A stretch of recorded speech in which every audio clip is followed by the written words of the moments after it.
Oh, we're almost live. All right. Hey, everybody. This is Corey from The Abundant Artist, and I am live on Instagram. Hey, what up, Instagram? If you see me, give me a heart or something. Give me a shout out. If you're over on Facebook and you can see me, hello, everybody on Facebook and YouTube. If you can hear me, throw me a like or a emoticon of some sort. There we go. Awesome. I'm glad y'all can hear me. So today, I want to talk about the power of the art community and what y'all are capable of doing. It's been really fun the last couple of weeks talking with all of you, hearing about your stories, and getting wisdom from the artists in our community, in the Abundant Artist community. So Jason Friedman over on Facebook, hello. Good to see you here on the live show. Jennifer Shao, thanks for the hearts. Appreciate it. So today, I've realized over the last year or so that the work that we do here at The Abundant Artist has been really fun. It's been really helpful, I think. We've helped a lot of artists figure out how to run a business and how to get things going. But we can't possibly tell every single artist everything they need to know about running a business. It just doesn't happen. So I've been doing a lot of deep thinking, at least as far as I think deeply, about what we can do to help artists help each other. And after talking with a lot of artists and hearing what all of y'all had to say, some of the things I've realized is that a lot of the wisdom that is needed by artists who are getting started is already present in the community. It's already there. And there's a mix of things that prevents that from getting out. There's the fact that a lot of artists they maybe prefer to be by themselves. Maybe they're a little bit introverted. Laura Leaders over here on Crowdcast. Hey, Laura. Nicolette. Hi there. Claire from the UK. Hey there, everybody. So some artists are introverted and maybe don't feel comfortable going out to places where artists are and having conversations with them, or maybe they are introverted and don't feel comfortable sharing. Maybe they think that other people don't want to hear what they have to say. And I want to say either way, it's not as scary as you think to get out of your studio, your house, your whatever, and meet people and talk to them about your art business. It's not as scary as it sounds, but it can still be frustrating and intimidating. So I'm going to talk today a little bit about how to overcome some of those fears, what to do. And by the way, if you have questions, feel free to leave me a comment, and I'll try to address those questions as we go along. That said, I think it's going to be a lot more effective, and this is what we're trying to get going, is to have the art community itself get better at sharing with each other and talking to each other. So one of the things that comes up when I'm talking about this, and people will message me and say, yeah, Corey, but there's so much bad advice out there. Like, I want to learn from other artists, but they're not sharing the good stuff, or they're not sharing the stuff that I need to know, or it's just bad advice. So I want to share just a couple of tips on ways that I have found to discern bad advice, on how to get rid of bad advice, or ignore bad advice. Okay, so the first one is one of my favorite quotes, and I discovered this quote via Brene Brown, who's a researcher on social work and vulnerability. And in this talk that she gave that I was present for a few years ago, it was just this incredible talk. And she quoted Teddy Roosevelt, who was giving a speech at the Sorbonne in France. Teddy Roosevelt at the time was president of the United States. And he said in this talk, he says, it's not the critic who counts, not the man who points out how the strong man stumbles or where the doer of deeds could have actually done them better. The credit belongs to the man who is actually in the arena, or the woman who is in the arena, whose face is marred by dust and sweat and blood, who strives valiantly, who errs, who comes short again and again. Because there is no effort without error and shortcoming. But who does actually strive to do the deeds, who knows great enthusiasms, the great devotions, who spends himself in a worthy cause, who at the best knows in the end the triumph of high achievement, and who at the worst, if he fails, at least fails while daring greatly, so that his place shall never be with those cold and timid souls who neither know victory nor defeat. I love this quote so much. I get chills every time I read it. It's so beautiful. Again, that was from Teddy Roosevelt. And the reason I share that quote when we're talking about how to discern bad advice, look at the people who you're getting advice from. Are they your friends and family who maybe mean well, but they don't know what it's like to be an artist? They don't have the experience of being an artist. And even, maybe they're an entrepreneur and they don't, they don't have experience making and selling art directly.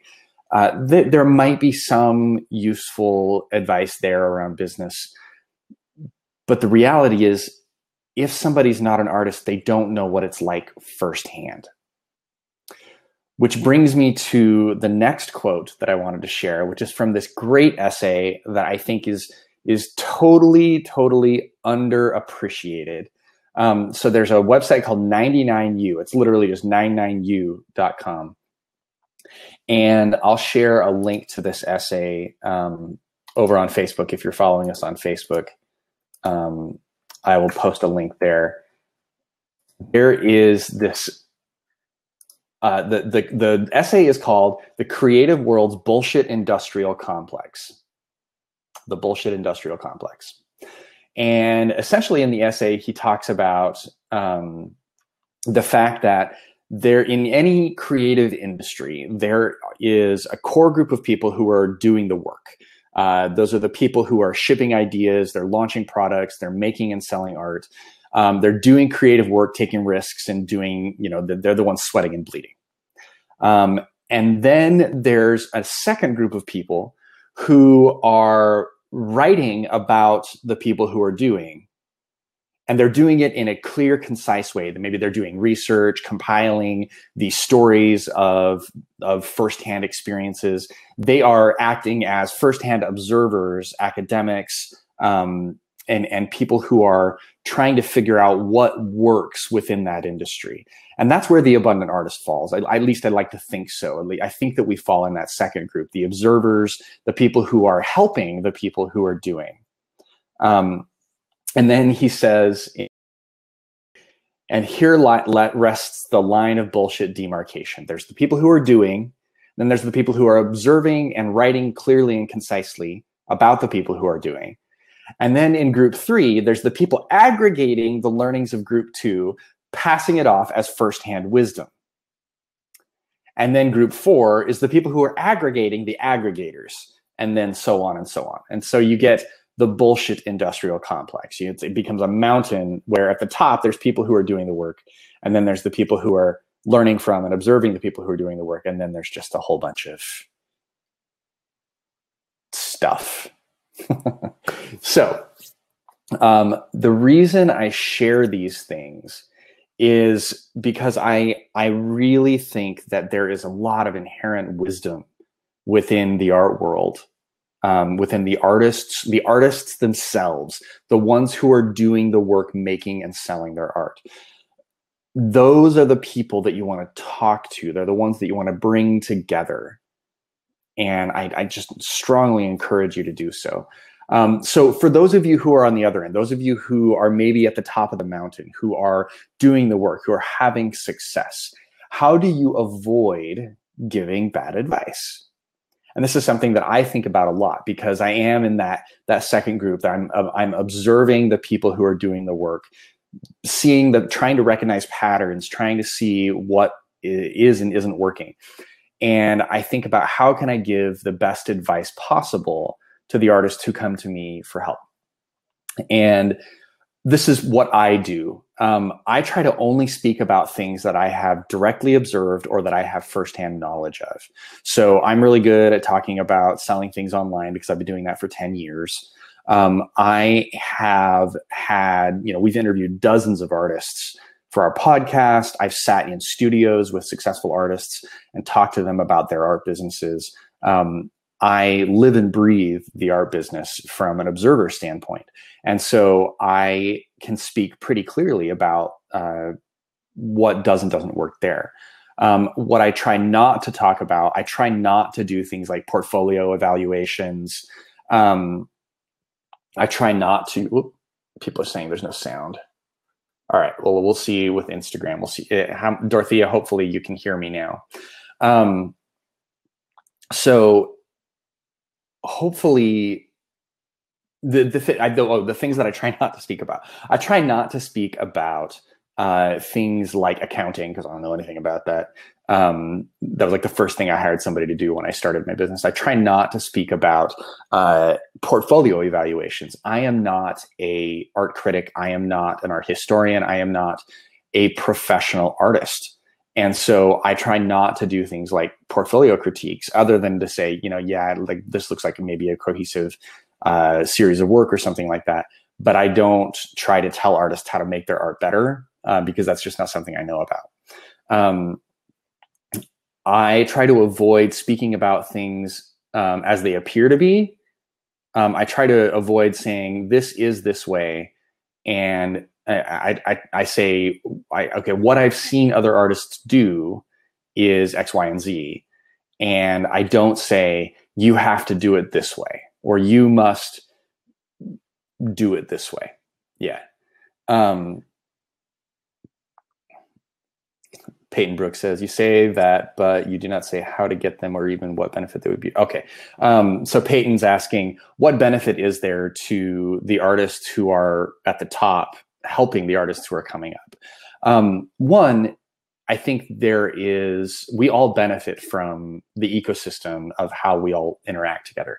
It's not a zero-sum game. The better we all get at the business side of making art, the better it is for everybody. Peyton, one thing that I'll say here is one very clear problem is a lot of artists either are too willing to work for free or they don't charge enough for their work. So those experienced artists who want art buyers and collectors to pay fair prices and to respect artists as business people, it behooves them to teach the up-and-coming artists how to make better work and how to charge appropriately for their work, so that the wider community as a whole learns to respect artists for who they are and respect their prices. Okay. So the other thing, the other thing that I'll say about trying to give good advice is I try to detach myself from the outcome. So for those experienced artists who, it's very easy when you have a more experienced view to see artists, people doing it wrong. Hey, Vanessa from Wales. It's very easy to see people, doing it wrong, or doing it in a way that maybe they're not even doing it wrong. Maybe just doing it in a way that isn't as familiar to you. And if it's new, if they're doing something different and new, it's easy to say, oh, that won't work. Nobody does that. But instead, I try to say, this is what I've experienced. This is what I've seen. That may or may not work for you, but here's my observations on what I've seen. So those are the sort of things that I think about when I'm thinking about how can the art community help each other.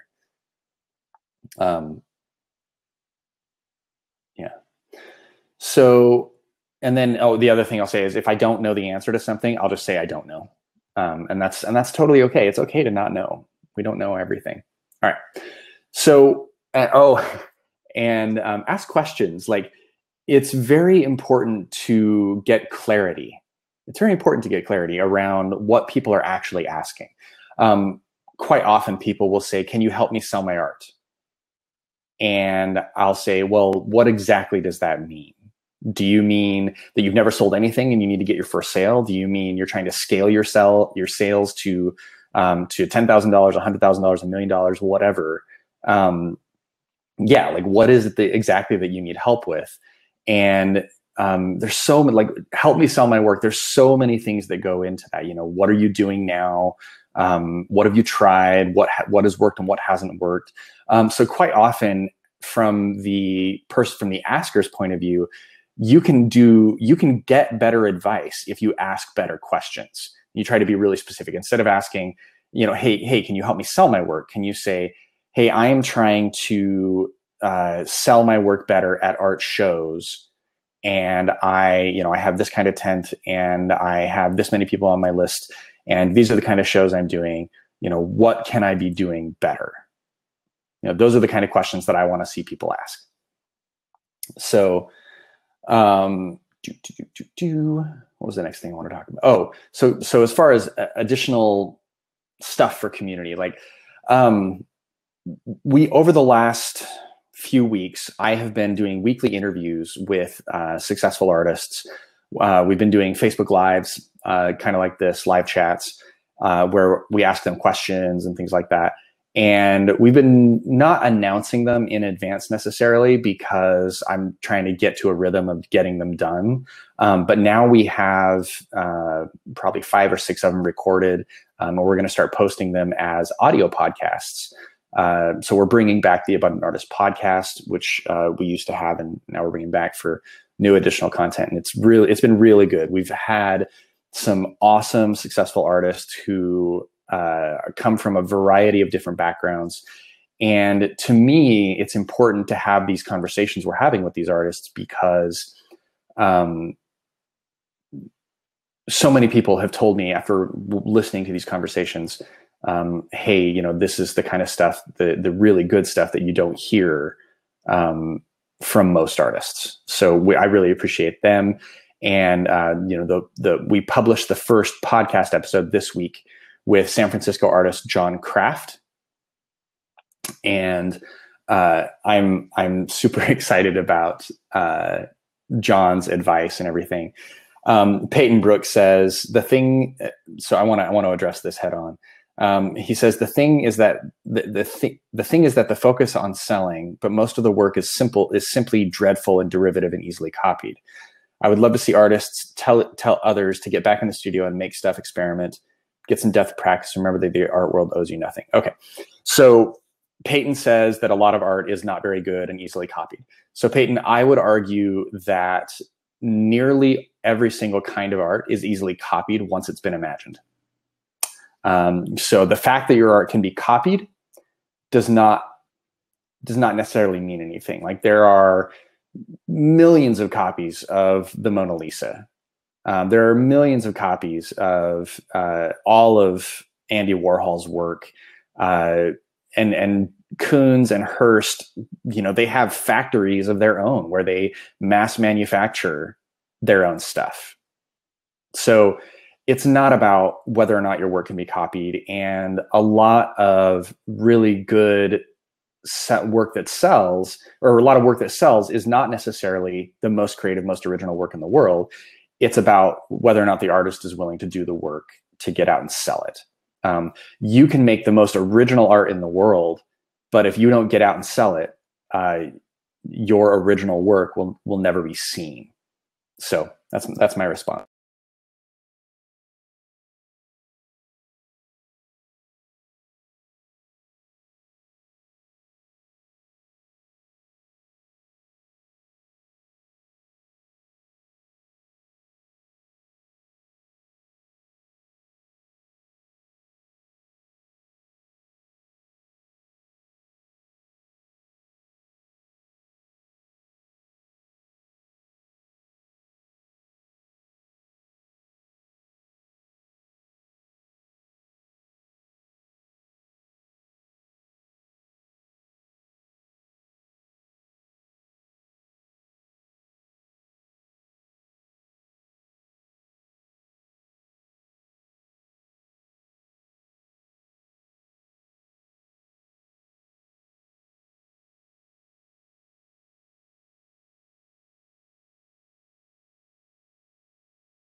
Hey there, everybody. Okay, great. I'm glad you're still with me.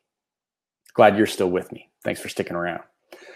The other thing that I wanted to mention, the things that we're doing to help the artist community talk to each other and grow, is we're asking the community questions. So if you pop over to our Facebook page, you'll see some great discussions lately. People talking about what different things they do to grow their art businesses. One of the questions that I have, we're going to be posting later this afternoon, which I want you to watch for, is so your best blog posts. So somebody asked earlier last week, like, how do I know which blog posts are good, which ones are useful? So we're asking artists to share, hey, what are your top blog posts? Yeah. So then Sarah O'Connor says, I'd love to have a heads up for the podcast before they happen. I like to be able to ask questions. Yeah. So typically, Sarah, we do them Mondays at 11 o'clock. If we do the live recordings on Facebook on Mondays at 11 o'clock Pacific time. We don't always do them at exactly that time. So feel free to tune in. If we do them, they're usually at that time. Cool. So the other thing I wanted to talk about today is we have a workshop coming up next weekend. That's November 3rd and 4th, Friday, Saturday, where we are going to be teaching our flagship course, How to Sell Your Art Online 101, which is going to be all about how to figure out who your ideal collectors are, how to talk about your work in a way that is comfortable for you, truthful to your work, and also interesting to potential collectors. This is just, we do this course 3 or 4 times a year. I love doing it because every time we do it, we get a new group of artists who end up getting a bunch of sales. If you head over to the sales page, you can, to the information page, you can see stories from previous artists. We published a post yesterday on Facebook from Anita Nowinska, who is an artist in her 50s who does floral art. She lives in the UK, and over the last year since she took the course, she has managed to make a living selling her art. And it's been really fun because she takes care of a special needs child, and her aging mother, all through sales of her art. So I love stories like that. I love being able to help people in that way. So that's really fun. I'll post a link to that workshop over in the Facebook comments, and I'll share a link in Instagram later when we're done here. One of the things that I wanted to, I just spend a minute talking about the class because some people frequently have questions about what we're going to be doing. Sarah says Anita's work is gorgeous. Yeah, it absolutely is. It's some really nice floral art.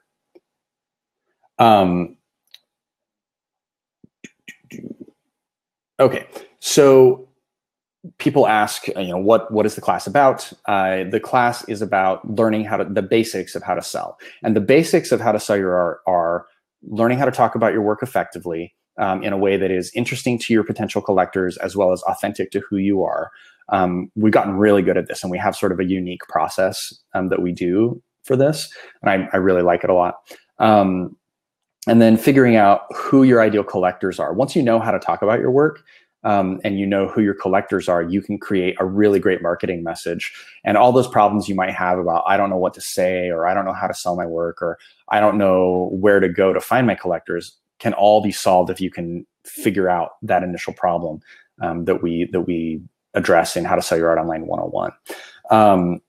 And so in addition to the 2-day workshop that we're doing next weekend, the 3rd and 4th, we are going to also be doing a month of accountability. So you don't have to be present for the weekend workshop. You don't have to be physically there the 3rd and 4th.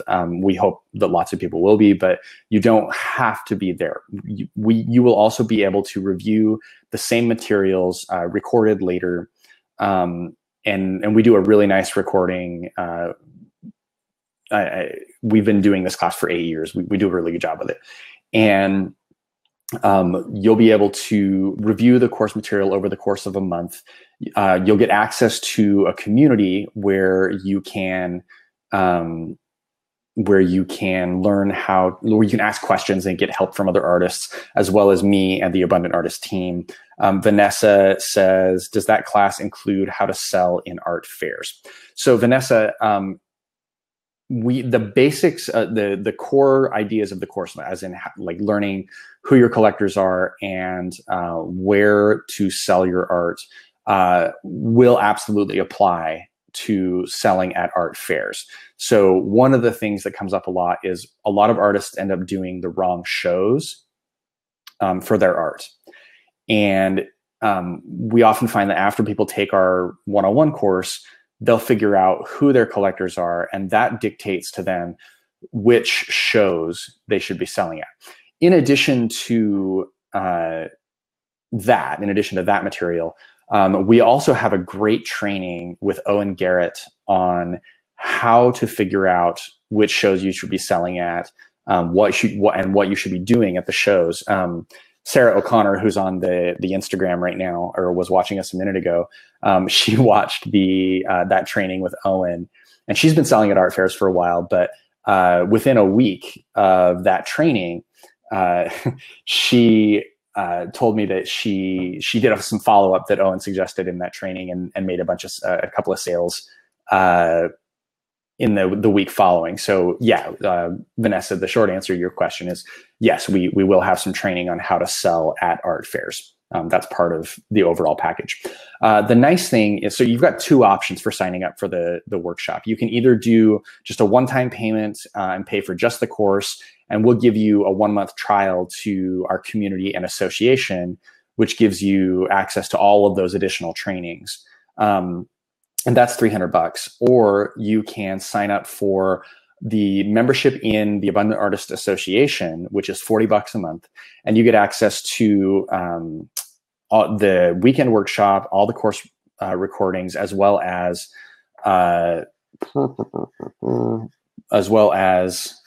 hang on a second, I have a list here.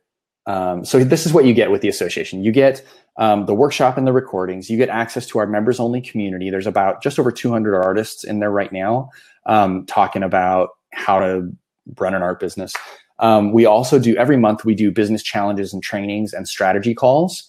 And that's where Sarah, so in her comment, she says $800 in new commissions, which was 2 commissions, plus another $600 in the pipeline for anyone on. Okay, yeah, that's what she got out of the last training. And then we also just launched access to group health insurance for artists. So if you're a member of the association, you can get access to signing up for insurance through our insurance portal, which essentially works like a large employer discount. Well, small employer, because we're only a few hundred members right now, but it works like an employer discount. So you can get access to group plans. And there are Affordable Care Act compliant plans that ignore pre-existing conditions. And there's also other plans if you are super healthy and you want just a cheap sort of basic coverage plan that excludes pre-existing conditions. We also have those options as well. We worked with a good friend of mine who is an insurance industry veteran to get those plans put together for artists. And we have some awesome access that individual artists probably don't have for health insurance. And that's for US artists only, but that's a really good benefit that I think a lot of people like. We also do legal clinics. We have our first legal clinic coming up in November. And then we also, if you join the association, you also get access to our How to Sell Art on Facebook and Instagram courses. So that is it. That is the gist of how we work. A lot of people will ask, does this course work for my style of art? We've had artists of all kinds. So contemporary artists of all kinds, abstract, realism, representational, all kinds of stuff, everything from oils to watercolor to photography, mixed media, sculpture, all kinds of artists. This is more about the marketing and the understanding what people are thinking than it is about any particular medium. I got another question over on Crowdcast. Vanessa says, is it possible to sell art online without using Facebook? Yeah, absolutely, it's possible. She says, although my site has good SEO, I think my visibility is poor. I don't want to be unfriendly, but I really don't want to use Facebook. Also, can your projects work the same for those of us outside the US? Yeah. So a couple things. You don't have to use Facebook. You don't have to use Instagram. You don't have to use social media of whatever kind to sell your art online. You can simply use your website as an information portal for the people that you meet in real life. You can also use an email list. So the course is really good. Our course is really good for that, for whatever communication channel you want to use, whether it's social media, email, or something else. Yeah, we can absolutely help you figure out how to market in that way. And then if you're outside the United States, Vanessa says that things are very different in the UK. So it is true that more people buy things online in the United States than in other markets. That's absolutely true. However, it is changing as other countries modernize. The UK, definitely every part of the English-speaking world, online sales are growing. So getting ahead of the curve now is a really good idea if you're in those countries. And Vanessa, you'll also notice that yesterday on our Facebook page and on our blog, we posted a story from Anita Nowinska, who's making a living selling her art, doing a lot of stuff online, and she's based in the UK. So hopefully that answers that question. All right. Another question that people ask is, do I need a complicated website or shopping cart system? For the How to Sell Your Art Online 101 class, you actually don't need a website at all. All you need is a single page, so you could sign up with something free like Fine Art America's pages, or an Etsy page or an eBay page, just some place where you can put stuff that people can buy it. That's all you need for this course. Eventually, of course, you want to have a website with e-commerce and all that good stuff. But if you're just getting started, you can totally just sign up with a free page somewhere. Then other questions. A lot of people will say, can I sell online if I'm with a gallery? Yeah, absolutely you can. Now you'll need to check your contract with your gallery, make sure that you're not violating any rules in that contract. But if a gallery tells you you can't show your work online or sell your work online, I would really evaluate that relationship. Because unless that gallery is making a living for you and you're just making tons of money and doing really well, then you might want to evaluate how much control you're going to let a gallery have over your art business. And how long is the course going to take? So we have the 2-day weekend, which you can attend. And if you can't make the 2-day weekend, it will probably take you, when we run this class normally, it takes people about a month to go through all of the materials and really apply everything that they've learned into their art business and assimilate all of the information and put it into action. So I'd say it takes you about a month. You can learn it all in a day or 2 days, but it'll take you about a month to assimilate everything. So that's what I've got to say today. I really appreciate you all joining me. Hey there over on Instagram. Good to see you. I love doing these Instagram lives. Thanks so much, everybody. And let's see. I just want to make sure that we answer all the questions if there's any more. Let's see. Peyton says, is social media more hype than fact for selling? No, Peyton, there is a lot of money changing hands via social media. Peyton, if you notice, artists like Ashley Longshore selling $5,000 canvas on Instagram just by taking a picture. Now she's got a big, super engaged following. Lots of artists selling art on Facebook for $5,000, $10,000 or more to their existing following. We did an interview a couple weeks ago with the artist Paula Mold, who sells a lot on Facebook, and we'll be publishing that interview pretty soon. If you go back to our Facebook page and scroll through it, you can find the live that we did with her. Rachel says, where will the podcast be? Anywhere you can get a podcast, but we will also be publishing it on the website, on our blog. Let's see.